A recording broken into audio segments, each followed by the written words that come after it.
Well, Day-3, crash your fear. How to twinkle accessory and succeed? Well, come on, now share a personal experience or as well-known figure story of overcoming fear to achieve success.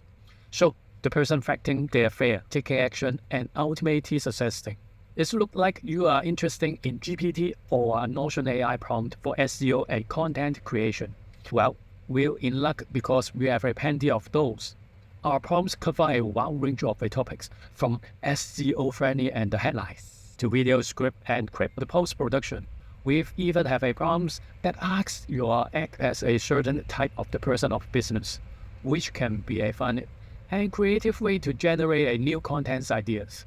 Maybe. And the best part, our prompts are updated weekly, so you always have a fresh idea to work with. Whether you are looking to improve your SEO creating engaged content, or just need some inspiration, our prompts has got you covered. So why not to give a Notion AI and GPT prompts a try? You never know. They may just be the things you need to take your SEO and content creation skill to the next level. Remember, building a following on the Instagram takes a time and effort, but by following this step and consistently creating a high quality content, what is a high quality content? You may achieve success and grow your coaching business. Stay tuned for Day 4.